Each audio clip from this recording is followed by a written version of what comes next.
So about a year ago, I had the privilege of doing what every engaged couple gets to do before they get married, and that is go do a registry. So I don't know if you're familiar with a wedding registry, but basically what you do is you go to the store with one of those little guns, not a real gun, but like one of those little shopping guns, and you shoot, everything that you want at your future house, and then at your wedding, for some reason, everyone just buys you stuff, and so you get everything you want. Is basically how weddings go. So it's pretty awesome. But anyway, so Karina and I, we were at Bed Bath and Beyond, and we were just picking out stuff. And so it's kind of weird when you get to pick everything that's in your house for the first time. It's kind of a weird like situation because you realize how many things you have in your house. Like you choose everything. You choose the kind of plates. You choose the utensils. You choose even down to the trash cans. And so that was the big debate for us, is the trash can.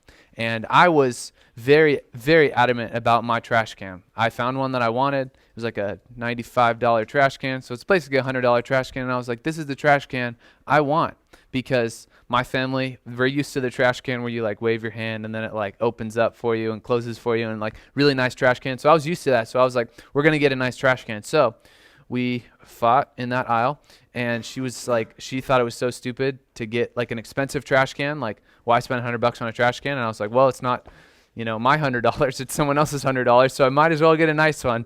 And so anyway, we scanned that trash can. Sure enough, we got it for our wedding. And someone bought us that $100 trash can. So every time we throw trash away, we always laugh at the argument that we had at Bed Bath & Beyond arguing about this trash can. So that trash can has been a part of multiple conversations that we've had. It's one of those that closes airtight, or I don't know about airtight, but like it closes perfectly, and like the lid just shuts all the air inside the trash can so you don't smell it. So anyway, fast forward to a couple months ago, we were making some dinner. And I think it was ground turkey or something like that. And Karina made this meat, and we were cooking it. She was cooking it, rather. And we were looking at it. And after it was cooked, you typically think, meat looks brown, right? Like I'll put that in my mouth if it's brown. Well, for some reason, this meat was like a grayish color, and it looked like brain almost. And it was like, maybe this is probably not the thing to put in our mouths right now. And so we made the audible to cook quesadillas, cheese torts instead that night. And so we threw away that meat. And so where did we throw it? We didn't throw it down the sink. We threw it in our trash can, right? So I didn't think anything of it. I just dumped all the meat right in there into the trash can. The lid closes airtight. And sure enough, we ate our cheese torts for dinner, our quesadillas for dinner, and we lived on with our lives. And then the next day, when I went back to throw something away in the trash can, I click the thing, the lid comes up, and the whiff of dead, gross, gray, cooked meat comes up. And it like covers every square inch of our little apartment. If you've been there before, it's not that big. Every square inch smelled like this brain, whatever we were cooking. It was one of the worst smells I've ever smelled, and it was so bad. And so immediately we were like, okay, now we should probably go take out the trash. And so I took the trash out at that point because it got so bad and it got so stinky. And as I was throwing that gray meat in the trash can, I really didn't think anything of it. I didn't really see it. Because the lid closes. I didn't think it'd really be a big deal. It's just trash, you throw a lot of trash away in your life, so whatever, it's not a huge deal. Well, it ended up being a huge deal because of when we opened it again, it stunk up our whole house. I would have been fine if I would have thrown it in the trash and then immediately took out the trash right then and there, but I didn't do that. I just left it. The gray brain matter sat there for a couple days, and it made it smell really bad. And my fear is that this happens in life more often than that trash can situation. I think sometimes in life we have gross things that we know are there, and we just put them away, and we don't think they're really a big deal because everyone either deals with the sin that we're talking about, or it's just not a huge deal. We leave it. It's socially acceptable sins that everyone struggles with. We think it's no big deal, so we can just toss it in the trash can, not think about it, not talk about it. Maybe in small groups, you go around, hey, what sin are you struggling with? And everyone around the group goes around and says this same sin. And so we're all like, oh, it's okay if we sin this way. It's not really a big deal. We'll just toss it in the trash can. It's no big deal. But I think sin, regardless of what it is a big deal. And so today I want to talk about the sin of us disobeying your parents. not us, but you disobeying your parents. It's one of those sins that you don't really think it's a big deal because everyone in the room struggles with it. We all don't do it perfectly. No one's perfect. We get it. But God thinks of it like that gray meat. He thinks it's a little stinkier than you might think it is.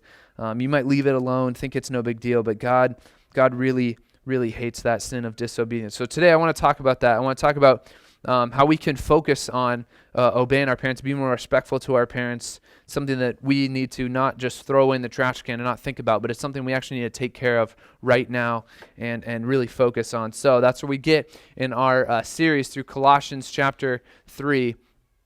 We get to the little house, what God's plan is for your home. So if you guys would open up to Colossians chapter 3 with me, let's read 2 more verses and see what it has to say here about our life, about the way that we should be treating our parents, and also the way that your parents should be treating you. But since there's no parents in the room, other than I guess Ray, we are not going to necessarily focus on that. So we're going to talk about your relationship to your parents. So Colossians chapter 3, let's look at verse 20 and 21, 2 simple verses. Paul says, "Children, obey your parents in everything, for this pleases the Lord." Verse 21, "Fathers, do not provoke your children, lest they become discouraged." I think there's a lot here in these 2 verses that we really need to unpack and really need to just put up a mirror in our life. I think that's what the Bible is. James says it in James chapter 1. He says the word is like a mirror. You look at it, you look at yourself in the mirror,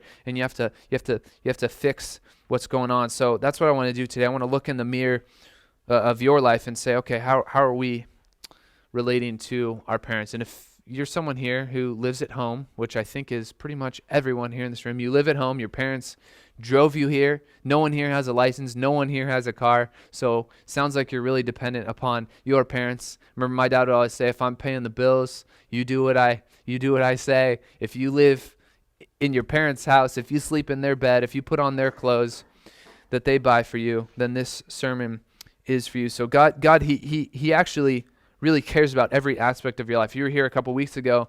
We said we want to embrace full-time Christianity. Remember that? Full-time Christianity is a real Christian. It affects every aspect of their life. It affects your school. It affects your home. It affects just everything about you. And so home is one of those things that God, if you're a Christian, he has authority over in your life. So if God has control over every aspect of our life, then we really need to care about every aspect of our life. And even though that this is one part of our lives that we probably struggle with a lot, we need to address it and talk about it. Because I remember when I was growing up, my parents would always tell me, if you're a Christian, I would know. And that was an interesting thing that they would say because they didn't know my heart, but they also lived with me and were with me all the time. And so they really had a good understanding of who I was, because who you are at home is the real you. You can show up to church here every Sunday. You can show up every Friday night, and you can be whoever you want to be. You can put your mask on, and everyone can look at the beautiful self that you are. But you go home, and that's the real you. That's when the rubber hits the road. That's when with no guard down, that's where it comes out at home. So if you're a Christian, your parents, like my parents would always say, they would be able to tell. They're a good litmus test. So that's what I want to think about here today. And like we were saying earlier, disobedience to parents is one of those things that we don't think is a big deal, but God really cares about. And he even describes being disobedient to parents as one of the main attributes or characteristics, if you will, of what an ungodly generation looks like. In 2 Timothy chapter 3, he goes on this big list and explains what the last days will look like.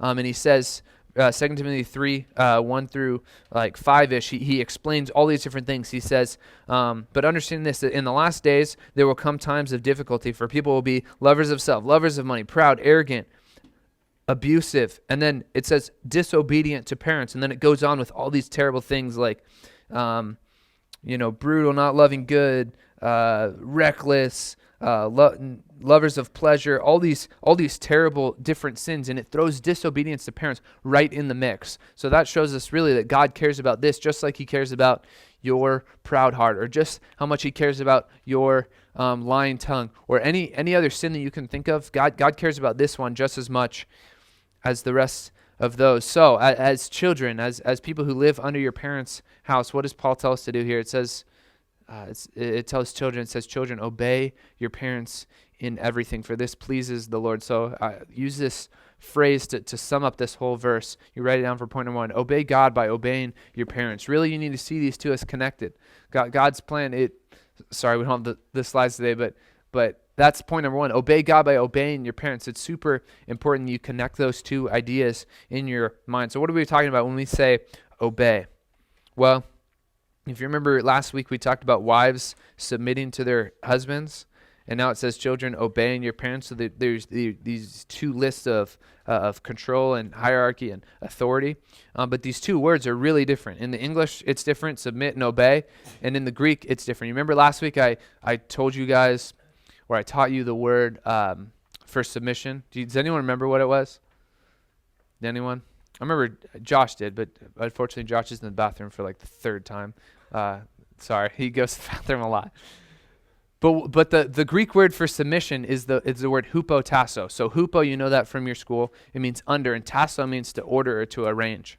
And so that's what submission is. But in our verse right here in verse 20, obeying, it's the word hupokuo. So akuo is the Greek word for here. Hupo is the word for under. So the idea of obedience is if you're a kid, you're supposed to obey your parents. You're supposed to listen under them. So the idea is that you understand, first of all, their authority, and you know that they're over you, and what they say you do for your life. It's you listen under them. It's a good word picture of what you do. You listen, you hear, but then you also carry out orders that they tell you to do. It's very different than husbands and wives. You guys as children are way lower on the food chain, if you will, of the home. You're at the bottom. Hope you know that you're at the bottom of the totem pole. Have you ever been at the bottom of the totem pole? Like when you make that transition from 8th grade to like freshman year, like you go from like top dog of your school. Right. You go from like top dog of your school, 8th grade, you're like the cool kid on campus. You're throwing the 7th graders in trash cans, and then you go to high school and you become a freshman, and people start throwing you in trash cans again. And so it's like a complete reversal of everything. You were top dog, and now you're the bottom dog. Now you're low man on the totem pole. You're a freshman. You're the butt of every joke. No one likes you. Well, that's not true. People like you. Your mom will always like you. But the idea is you're at the bottom of the totem pole. You understand that everyone else is quote unquote more important than you, or has more authority than you, or their voice carries farther than you. So it's important for you as a child to understand just that hierarchy of order. You realize your position, your role, that you're at the bottom of that totem pole. And if you are familiar with the rest of the Bible, in Ephesians 6, it tells children to honor their parents, and I think that's a good helpful word. Honor is the idea of you recognizing someone else's authority, and you realize how important they are. That they're above you, and so that's the idea. If you're a kid, if you are a child, if you live under your parents' home, you have to honor. You have to look up to your parents and do what they say. And also, you guys think that that's such a bad thing. And it may sound bad or negative, but you guys have it really good in 2019. I was reading commentaries here about this text. It was talking about how back in these times, children were actually considered property of their parents. So you guys have elevated yourselves from property to people. So congratulations, you guys have done it. You are people. So you've made it, guys. You may be at the bottom of the totem pole, but you are no longer property. You are a person. So, I don't know, take that for what it's worth, but you have it way better than first century. So what do we want to do? We want to obey our parents. So this text tells us two things. It gives us the when, and it also gives us the why. The when and the why of obeying our parents. So the first one is when. It says right here, look back at verse 20. It says, children, obey your parents when? In everything. So the idea is you're supposed to always obey your parents. And obviously this would exclude any kind of sin. If your parents were like forcing you to sin, then okay, you could say no to them at that point. But for most of you, I know most of your parents, and I don't think most of them are like commanding you to sin every day. I don't think that's your situation. If it was, we could talk about it. But for the most part, your parents say anything. The idea is you have to obey them in everything. This is a high bar that Paul sets here. He gives no excuses I'll obey him here, but I won't obey him here, or I'll obey him if they're treating me right. No. The idea is you have to obey your parents in everything, it says. I think sometimes you're tempted to reason yourself out of obeying your parents. I don't know if you've ever done that before. You think about last time your parents told you to do something, they told you to do homework and you decided to go, I don't know, play video games or something like that. You reasoned your way out of that obedience. Like, oh, I'm not going to obey them because I know better than them. And I can still get my homework done, but I'm going to just do this right now. And you kind of reason your way out of actually obeying them with what you're supposed to do. Well, first of all, you don't know better than your parents. That's some more heartbreaking news, but you don't know better than your parents. But sometimes we're tempted to believe that we do, and sometimes we reason our way out of obeying them. But this single phrase, these two English words here, in everything, it kind of destroys that whole idea. We can't reason. You can't reason your way out of ever obeying your parents. Paul says, obey in everything. Everything that they say. You got to obey. And you think they're strict. You think your parents are fun-sucking and they don't understand. Like, they're so boring and all they do is, they're just a rule Nazi. All they do is put up rules and try to make my life miserable.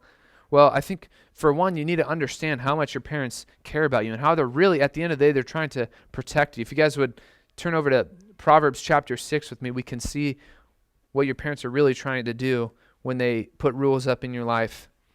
They're not trying to take the fun out of everything. Or, well, maybe they are. I don't know. Probably not. I don't think they are. I've met most of your parents. Most of them are pretty fun, I think. Proverbs chapter 6. So I want you guys to look at verse 20 here with me. Proverbs 6, verse 20. Because it's the idea of how much your parents really do care about you, and how they're really, all they're trying to do is they're trying to protect you and help you grow and thrive. Proverbs chapter 6, verse 20, this is, if you're familiar with Proverbs, it's basically a letter from a dad to a son to try to teach him how to live. And so Proverbs 6, verse 20 says, my son, keep your father's commandments and forsake not your mother's teaching. Bind them on your heart, always tie them around your neck. When you walk, they will lead you. When you lie down, they will watch over you. When you're awake, they will talk with you. For the commandment is a lamp and a teaching, a light, and the reproofs of discipline are the way of life to preserve you from the evil woman, from the smooth tongue of the adulteress. Do not desire her beauty in her heart, and do not let her capture you with her eyelashes. The idea here of this text, I know it's kind of a weird, what is he talking about with this woman and all this weird adulterous stuff here? The idea is this father, Solomon in this case, he's trying to explain here to his son, like, hey, remember what I say. My rules are important. They are trying to keep you from sin. And again, most of your parents, they go to this church. They're godly people, and they want to put rules in your life to protect you from sin because they really care about you. The idea here of this passage is this daddy's trying to keep his son from going down a path of adultery. He's saying, keep your father's commandments, forsake not your mother's teaching, bind them on your heart and tie them around your neck. The idea is keep them close by, think about them often. These are not supposed to be rules just to be rules, but the idea is these rules are supposed to keep you from sin. I remember back in my day, a couple years ago, my dad, one thing, like one of his big rules of our house, and he was like, no messing around with this, is the idea of any kind of dirty language or cussing or anything like that. My dad was like, I remember one day I said the word heck, and he freaked out, and he came after me. And he was like, you better not bring that garbage ever in my house again. And he sat down, me and my brother, and he got really, really mad at us. Not just for that word, but like told us the importance of our words and told us the importance of staying away from cussing. And you know what? I've never dealt with that in my life. Why? Because I'm so holy and I'm so great? No. It's because my dad cared about me so much to make that a zero tolerance policy in my house and came down really hard on me and spanked me really hard if I ever said anything wrong, because he was trying to drill into me. I want you to put these rules up in your life, not to make your life miserable, but so that one day you can grow up and not deal with it at all. And thanks be to God, I've never dealt with it because of my parents, because they put those rules up in my life. And say one of those things, like think about your parents. Maybe they like get mad at you for using bad language. And you think about it and you're like, man, like they are so angry with me. And they're so picky and they're always so mean. Well, how do you view it in the way that I've now viewed that reprimand from my dad of, oh wow, doing this because he cares, because he really cares about me. Once you realize how much your parents care about you, then maybe you'll be more apt to obey them. See, I wasn't ever going to blow my dad off because I knew how serious he was, and he put those rules up so high in my life that I didn't want to cross them. And thankfully, he saved me really from a world of hurt, a world of sin in that regard. So you got to obey your parents in everything, even if you don't like to, even if you think they're strict, even if you think they're no fun. They really do it because they care about you. So we can't really make excuses here. Paul gives you no reason, no grounds for any excuse to not obey your parents. He says do it in everything. Everything. You can't make excuses. That's the win. Obey your parents when? Well, you obey them in everything. And now he gives us the why in the second phrase there. He says, children, obey your parents in everything. Why? For this pleases the Lord. The idea is you need to obey your parents because at the end of the day, you're obeying God. These two relationships they're so connected. I don't know if you've ever really connected those relationships together in your mind. Your relationship with your parents and your relationship with God. Those really do go hand in hand. Treating your parents, obeying your parents, really by doing that, you're really obeying God. You see, God is grieved every time you decide to disobey, to disregard, to disrespect your parents. God really, really cares about it. Like I showed you in 2 Timothy chapter 3. But you don't need to turn there. But in Deuteronomy chapter 21, you can write it down. Deuteronomy 21, Moses here and God here is laying out the law for the Old Testament, laying out the law for the Jewish people. And he gets super serious about sons rebelling against their parents. And he says in Deuteronomy 21, 18 through 21, Deuteronomy 21, verse 18 through 21, he explains what to do with a rebellious son. He says, if a man has a stubborn and a rebellious son who will not obey the voice of his father or the voice of his mother, and though he discipline him, he will not listen to him, then his father and mother shall take hold of him and bring him out to the elders of the city at the gate of the people where he lives. And they shall say to the elders of the city, this is our son. He's stubborn. He's rebellious. He will not obey our voice. He's a glutton. He's a drunkard. And it says, then all the men of the city shall stone him to death with stones. So you shall purge the evil from your midst, and all of Israel shall hear and fear. So guys, think about that for a minute. In the Old Testament, if you're growing up in this Jewish society, in the Old Testament, you are rebellious and a stubborn son. Your parents, this is not like a encouragement, like, oh, you can do it if you want. No, it's like you have to do this. This is the law. Your parents could bring you to the pastors of our church, and we would all stone you. That's the idea of how much God cares about your relationship with your parents. Like, let that strike fear into you. That's how much God cares. And here's the thing. I'm not going to come to your house. I'm not going to come stone you next time. Next time you rebel against your parents. I'm not going to do that because we live in a new covenant. This is the old covenant. We live in a new set of rules, but God doesn't change from Old Testament to New Testament. God is the same person. He's the same God. He has the same characteristics. He has the same attributes in the Old Testament than he does the New Testament. And so if God cares about disobedience to parents that much in the Old Testament, then ultimately he really cares about that much in the New Testament and right now as well. Can you guys imagine if we just someone showed up and to church and we just stoned them because they were disobedient to their parents that week? That's crazy. That's crazy. But that's what God thinks about rebellious sons, rebellious daughters. Proverbs 30 verse 17 says, the eye that mocks a father and scorns to obey his mother will be picked out by the ravens of the valley and eaten by the vultures. That's a powerful image there. The eye that mocks a father and scorns to obey a mother. I don't know if you ever mocked your father with your eyes before. When you roll your eyes. You think about that? You probably did it this week or even this morning. I hope not. But you rolled your eyes before. You've mocked a father, scorned your mother with your eyes. God cares about it so much. He says it'll be picked up by the ravens of the valley. It'll be eaten out, he says.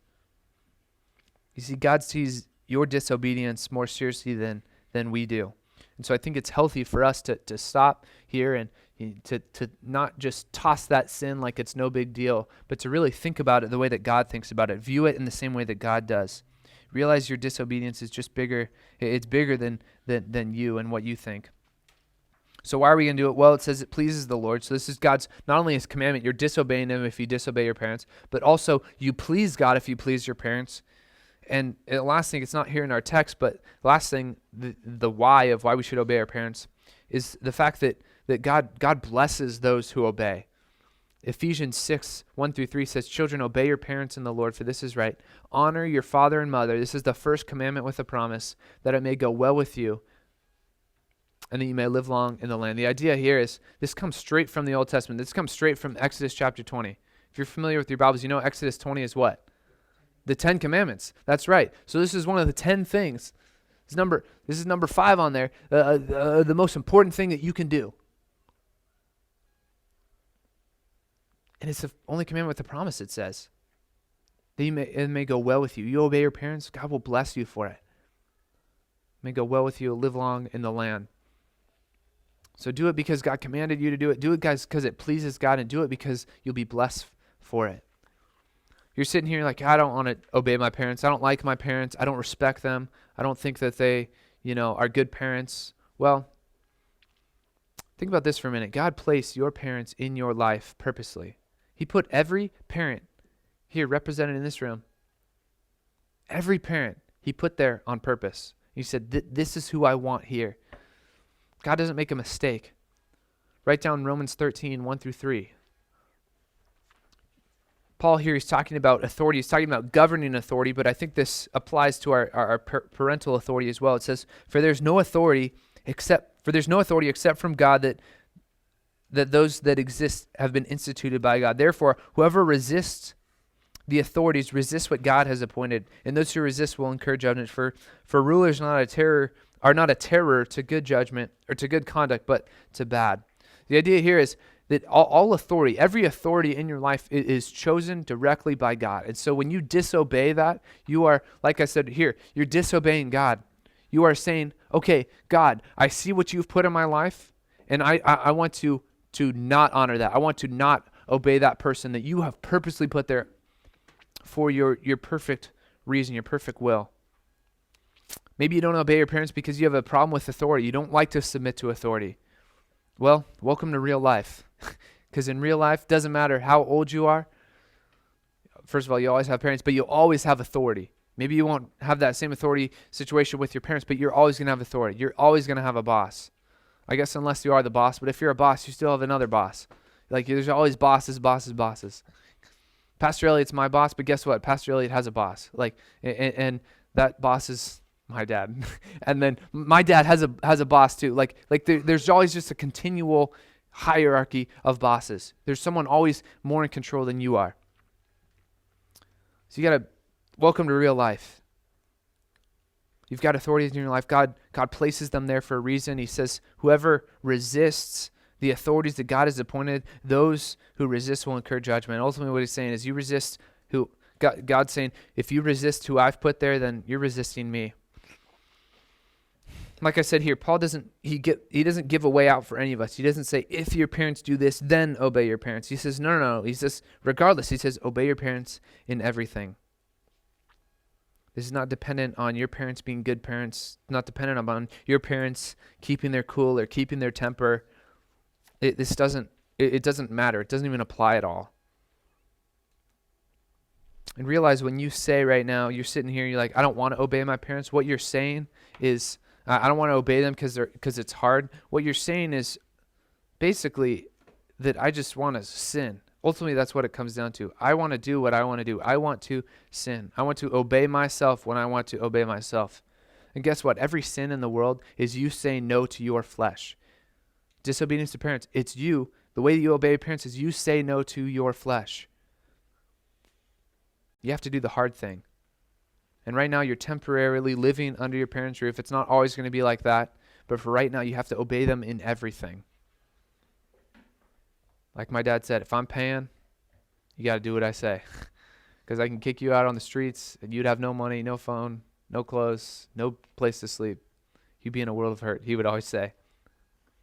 And someday you move out, you get married, and we could talk about that later. But for right now, you're under the roof of your parents. You got to obey them in everything, for this pleases the Lord, Paul says. He's saying it's God's plan is basically what he's saying. Obey your parents, and you are obeying God. So let's look at the next verse here, verse 21, to all the fathers in the room. Let's look at verse 21. Children, obey your parents in everything, for this pleases the Lord. Verse 21, it says, fathers, do not provoke your children lest they become discouraged. So right here, he's now addressing the fathers. So there's two ways that we can read this. We can read this like a, hey guys, like get ready for fatherhood or motherhood. We could go that direction. Or we could also just go in the direction of realize how hard your parents' job is and appreciate their hard work. So I want you guys to write that down for point number 2. Show appreciation to your parents. If you really realize how hard your parents' job is, I think you'd probably appreciate it a lot more. And again, I have no personal experience. I don't have any kids. But I'm a little older than you. I've moved out. I'm married now, and I feel like I'm more and more starting to realize or just have more and more appreciation for what my parents have done in my life and how much they've cared for me. You see, God commands your parents to do a lot of hard work. It says not to provoke your children. Maybe your parents sometimes do provoke you. I don't know. But we could talk to them later. This isn't about them. This is about you. And so I want you to appreciate your parents more. Appreciate the hard work that they do in your life. And think about every argument, every issue that you've had with your parents. There's always two sides to it, isn't it? Are you always blameless every single time you've ever gotten an argument ever with your parents? Probably not. Probably when your parents get mad at you and they quote unquote provoke you, it's probably for a good reason. Like it's probably because you deserve it. It's probably because you've done something. Every argument, there's two parties at fault, always. So right now, you have the ability to go home and you have the ability to make your parents' job miserable. But you also have the decision to make your parents' job a joy. Write down Hebrews 13:17. Hebrews 13:17 says, obey your leaders and submit to them, for they're keeping watch over your souls as those who will have to give an account. Let them do this with joy and not with groaning, for this would be of no advantage to you. The idea here is, first of all, appreciate the role that your parents have in your life. Your parents will die one day, and they will have to take account for you. So think about that weight on your parents for a minute. They've got 3 kids, they've got 4 kids, whatever. They've got all of those names, those souls resting on them. God's going to keep them accountable for them, for those kids. So first of all, that's a big job. And second of all, this verse tells us let us help them have a joy with what they're doing. Let them do this with joy, not with groaning, for this would be no advantage to you. Make it a joy for their sake, but also for your sake. Does anyone here like your parents upset? Like you just prefer your parents when they're mad? Like, yeah, like I love a mad dad. Like that's great. And when mom's super upset at me and disappointed, like that's great. I love it. No one's like that. Obviously, we want our parents to be happy with us, right? We want them to be happy in general. Proverbs 10 verse 1 says, a wise son makes his father glad, but a foolish son is a sorrow to his mother.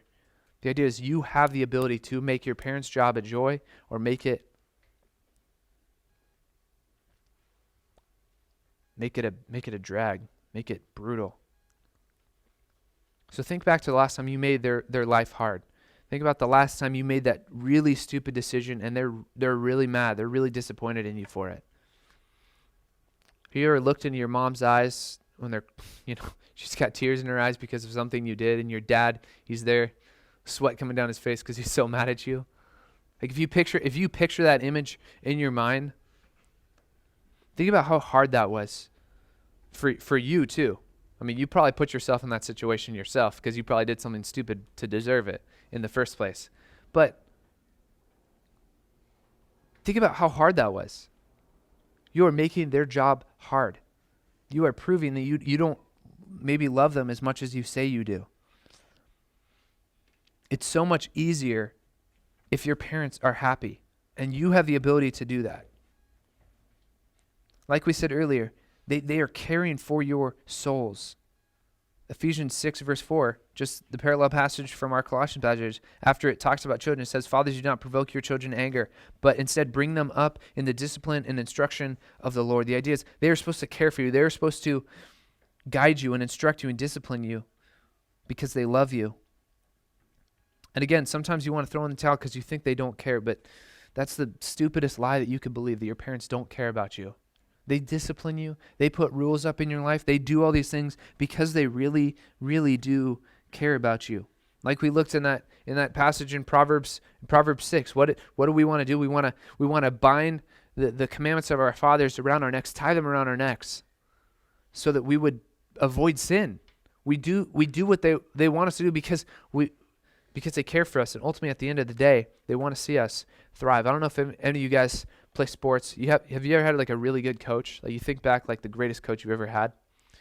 Like think about that for a minute. Like, oh man, like I think back to my high school golf coach. Like I had a real genuine relationship with this guy, and it was just an amazing relationship that I had with him. And I knew how much he cared about me, and it made me all the more want to work hard to, make him proud, quote unquote, by doing well in, my sport. And see, that's a good coach-athlete relationship. When you realize how much your coach cares about you, you want to do everything you can to help them. And so same picture here with our parents. When you realize how much your parents care for you, you're going to be more apt to obey them. You're going to be more apt to do what they say. So if your parents really do care about you, and we could bring them in one by one and say, "Hey, do you care about your daughter? Hey, do you care about your son?" What would they say every single time? "Yes, I love them so much. I would do anything for them. All I want to see is Christ formed in them. All I want to do is see them grow up and obey God." If your parents care that much about you, why are you resisting them? Why are you disrespecting them? Why are you disobeying them? I mean, when you realize how much they care about you, you can't help but obey them because you know why they put those rules in place. It wasn't until I moved out. I remember moving out to college, and I really understood the depth of how much my parents cared for me when I wasn't with them. I realized that because I looked around at all my friends at school, and I saw, you can tell who the parents are when you meet the kid, just based on who the kid is and how they act and everything. So I met all these kids at school, and I saw how all of them acted, and I started to really, really deeply care and deeply love my parents for how much they've meant to me and how much they've meant to my life. Maybe you're in home every single day, and so you don't really realize it, you don't really understand it, how much they care about you. But I would say get a head start on me and realize how much they care about you right now. So I don't want you to go home and say, "Hey, Mom and Dad, hey, what'd you learn?" And you're like, "Hey, open up, Dad, to Colossians chapter 3, verse 21. Let me read this here for you. Fathers, do not provoke your children unless they become discouraged." That's what I learned today, Dad. Have a good one. No, that's not what I want you to do. I don't want you to go home and tell your mom and dad what to do. That's not a wise thing to do. That's not a respectful thing to do. But what you can do is you can go home. You could be like, "Okay, I know that my dad, my mom are not supposed to provoke me. I know that they have a hard job on their plate by taking care of me." I mean, think about how, just flip in their shoes for just a second. How hard do you think it is to be your parent? Just think about it for a minute. You. Okay, yeah, it probably would be really hard to be my parent because I know I'm very bad or whatever. Just think about that for a minute.